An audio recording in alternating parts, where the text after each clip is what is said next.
நீ அவர்கிட்ட அவர் சொல்றாள், ஏசு சொல்றாள், ஒருத்தன் ஒரு ஏழை விதவி போய் ஜெபம் பண்றான், ஜெபத்துல நீ பதில் வேணுமா? பதில் தர தேவன் தான்.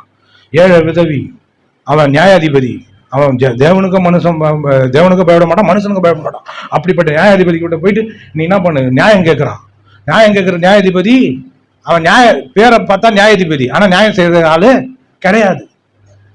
அப்படிப்பட்ட ஆளுகிட்ட அவன் நியாயத்தை வாங்கிக்கிறான். சொல்றாரு, நீ சோர்ந்து போகாம ஜெபம் பண்ணனா இப்படிப்பட்ட ஒரு மனநிலைமையோட வரணும்ன்றாரு.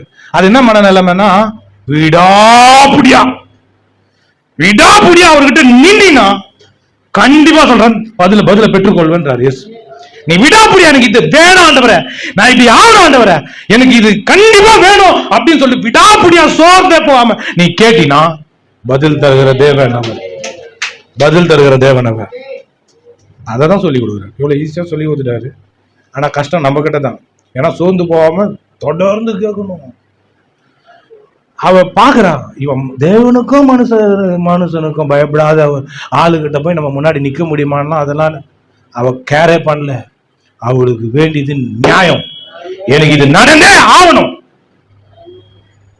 அந்த மாதிரி கொஞ்சம் பெசலா என்ன பண்ணுங்க, ஜெபத்தை கொஞ்சம் ஃபில்டர் பண்ணி எனக்கு இது வேணும்னு சொல்லி உங்களுக்கு எது ரொம்ப ப்ரையாரிட்டி, எது முதலிடத்துல, எதோ நீங்க முதல்ல வைக்கணும், எனக்கு இது ஆகணும் அப்படின்னு நான் கொஞ்சம் அதெல்லாம் நான் பார்த்துன்னு வரேன். கொஞ்சம் அது மாதிரி நான் என் வாழ்க்கையே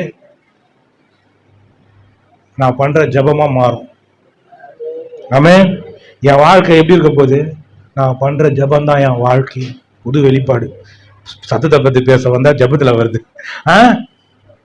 என் வாழ்க்கையே நான் பண்ற ஜெபம் தான், என் ஜெபம் தான் என் வாழ்க்கையா மாறப்போகுது. நான் எதெல்லாம் கேட்கிறேனோ அது எல்லாமே தேவன் தரப்போறாரு. ஆமென். அதுதான். அப்போ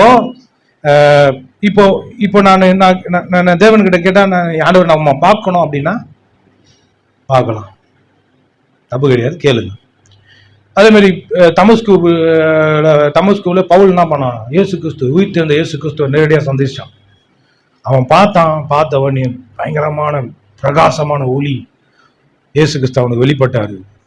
அந்த ஒளியில மத்தியில அவரே ஒளியா வராரு. பார்க்கறான், கண்ணு குருடாச்சு. 3 நாள் கண்ணு தெரியாம இருந்தான். கண்ணு தெரியாம இருந்தா அவன் கண்ணு நல்லா ஆகும்போது அனனியா வந்து தள்ள கை வச்சு ஜெபம் பண்ணும்போது அவன் கண்ணுல இருந்து மீன் செதில்கள் மாதிரி அந்த தோலுங்கெல்லாம் விழுந்துதான். அப்ப நேரடியா கடவுள் தரிசனமானார். அது யாருக்கு பண்றான்னா, ஸ்பெசிபிக்கா ரொம்ப முக்கியமான, ரொம்ப தேவனுடைய காரியங்களை இந்த உலகத்துல பெரிய மாற்றங்களை உண்டு பண்ற ஆட்களுக்கு தேவன் நேரடியா வெளிப்படுறார். அது 1 கோடி